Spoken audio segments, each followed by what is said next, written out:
ABP Ganga, खबर आपकी, जुबान आपकी। हमारे साथ हमारे ब्यूरो चीफ वीरेश पांडे जुड़े हुए हैं। वीरेश, निश्चित रूप से वहां पर बहुत ही दिव्य और अद्भुत अनुभव हो रहा होगा आपको। देखिए राजेंद्र, हमारे साथ द्वारका तिवारी जो मंदिर के मुख्य संरक्षक हैं वो मौजूद हैं। मृत्युंजय कुमार जो मुख्यमंत्री के मीडिया एडवाइजर हैं, श्रद्धालुओं की कड़ी में वो यहाँ हमें पकड़ में आ गए। अभिषेक कौशिक जो मुख्यमंत्री के ओएसडी हैं वो भी श्रद्धालुओं की कड़ी में पकड़ में आ गए। तो हम मृत्युंजय कुमार जो मीडिया एडवाइजर हैं, पहले भी आते रहे हैं यहाँ पे खिचड़ी के अवसर पे, बताइए क्या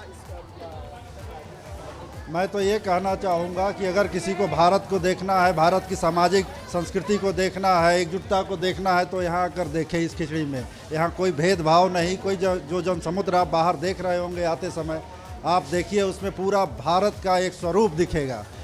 बस मैं यही कहना चाहूँगा। बाकी आप अभिषेक कौशिक। मैं पहले भी गोरखनाथ मंदिर आ चुका हूँ। मैं खिचड़ी पे पहली बार आया हूँ और यहाँ विहंगम दृश्य है। गुरु गोरखनाथ जी को जब यहाँ तपस्या में थे, लोगों ने खिचड़ी चढ़ाई थी। उसी परंपरा के क्रम में लोग यहाँ खिचड़ी अर्पित करते हैं अपनी श्रद्धा रूप में।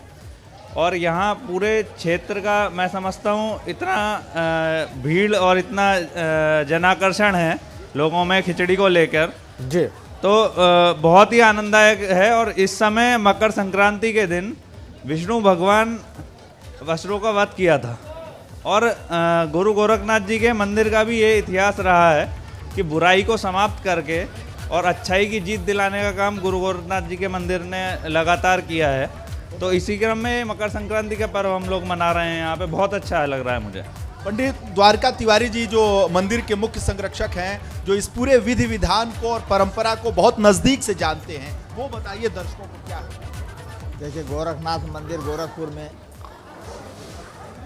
कई वर्षों से मेला चल रहा है। एक वर्ष नहीं, कई वर्षों से। त्रेता युग का स्थान है। उस समय जंगल था यहाँ। उस समय गोरखनाथ जी यहाँ तपस्या करने आए थे जब जंगल था। राप्ती नदी यहाँ बगल में बहती थी। एक योगी के लिए एकांत स्थान नदी तेरे। योगी किसी के घर नहीं रुकता है, योगी एकांत स्थान चाहता है। गोरखनाथ जी ऐसा ही किए। हिमाचल प्रदेश कांगड़ा जिला में गोरख देवी नामक स्थान है, जहाँ ज्वाला माई का स्थान है। वहाँ से खिचड़ी मांग, इतिहास तो बहुत लंबा है, मैं संक्षेप में बता रहा हूँ। वहाँ से खिचड़ी मांगने की दृष्टि से गोरखनाथ जी गोरखपुर आए। उस समय एकांत था, एक निर्जन स्थान था। लोगों को मालूम हुआ कोई योगी यहाँ खिचड़ी मांगने की दृष्टि से यहाँ पधारे हुए हैं। धीरे धीरे लोग अपना मुट्ठी मुट्ठी भर खिचड़ी चावल दाल लाकर उनके खप्पर में डालते रहे। आश्चर्य, कभी वो खप्पर पूर्ण ही नहीं हुआ। उसी खप्पर से महायोगी अपना चमत्कार दिखा देते थे। भंडारा करके लोगों को करके भोजन ग्रहण करा देते थे। ये चमत्कार धीरे धीरे बढ़ता गया। आज गोरखनाथ मंदिर जो आप देख रहे हैं, लाखों लाखों लोग दर्शन के लिए खिचड़ी मुट्ठी मुट्ठी भर चावल ला करके चढ़ाते हैं, अपनी मनोकामना पूर्ण करते हैं। पंडित द्वारका तिवारी जी, जिस तरीके से ये चावल और खिचड़ी की बौछार देखी जा रही है, ये जो चावल और खिचड़ी का जो पूरा एक इकट्ठा दिखाई पड़ रहा है, कितनी बड़ी संख्या में तादाद में लोग यहाँ आते हैं? यहाँ नेपाल के आते हैं लोग, बिहार के आते हैं, पूर्वांचल के लोग आते हैं, अनेक जनपदों से लोग आते हैं, पधारते हैं। तो एक नहीं, ये तो लाखों लोग यहाँ आते हैं।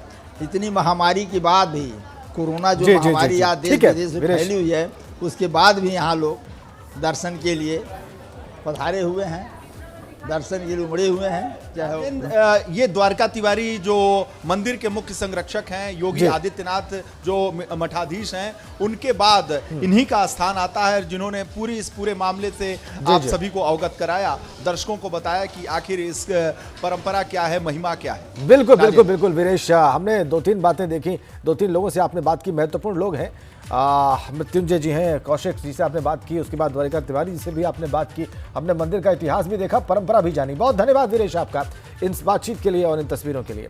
अब हमारे साथ हमारे दो सहयोगी और जुड़े हुए हैं। प्रयागराज से मोहम्मद मोइन और हरिद्वार से हमारे उत्तराखंड ब्यूरो चीफ अजीत सिंह राठी। पहले हम हरिद्वार चलते हैं, अजीत के पास चलते हैं। अजीत, भोर की स्थितियों से लगता है कुछ परिवर्तन हुआ है, पौ फट गई है वहां पे और दिन का प्रकाश भी आपके चेहरे पर और पार्श्व में दिखाई दे रहा है अजीत।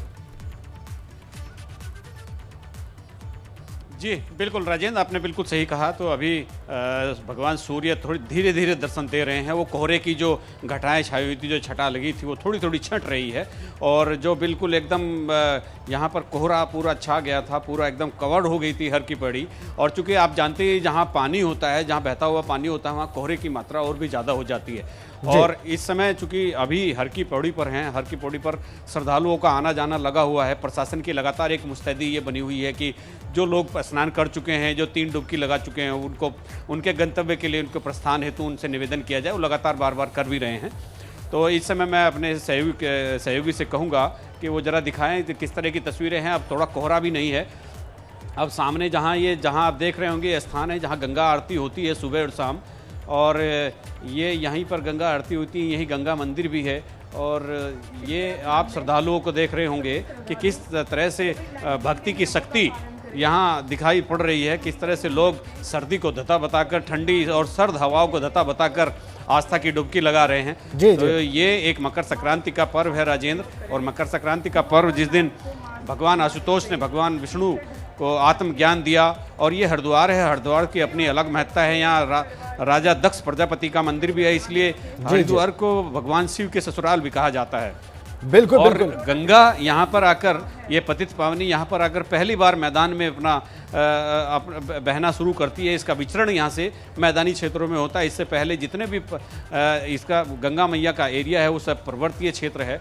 तो पहली बार हरिद्वार से गंगा मैया का विचरण एक मैदानी क्षेत्रों में शुरू होता है।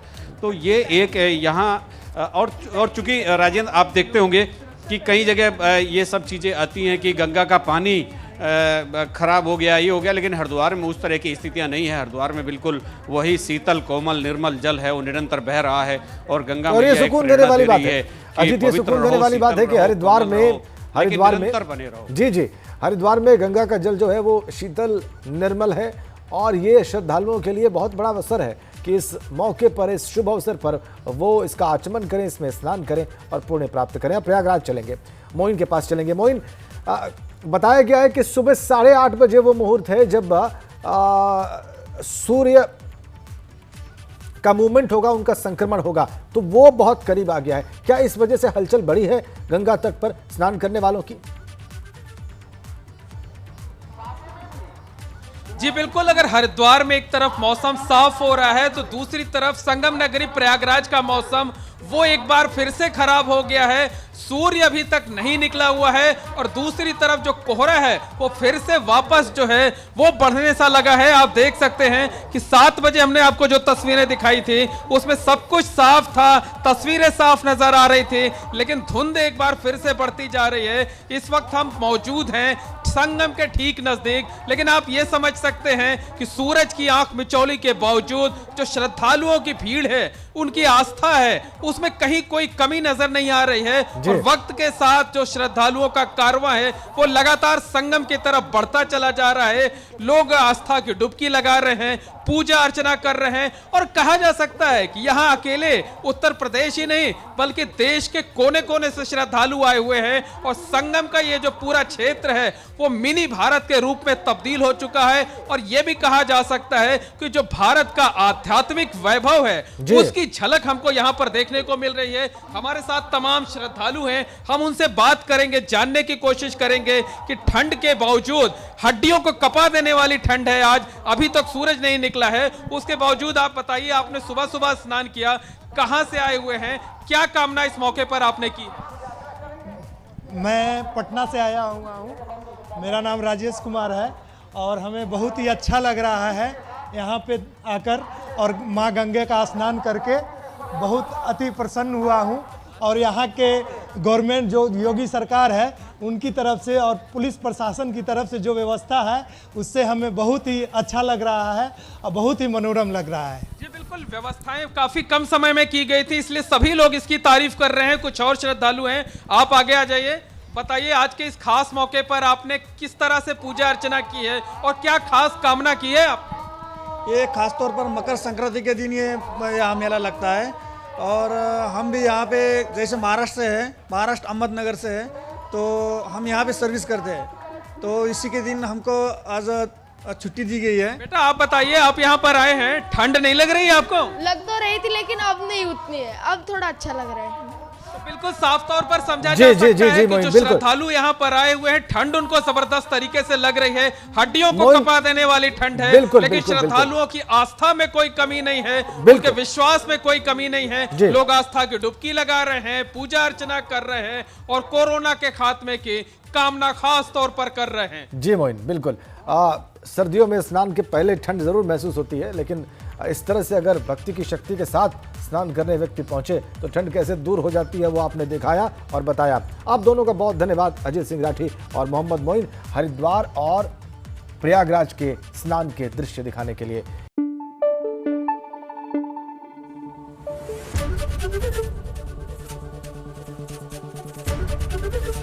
एबीपी गंगा, खबर आपकी, जुबान आपकी।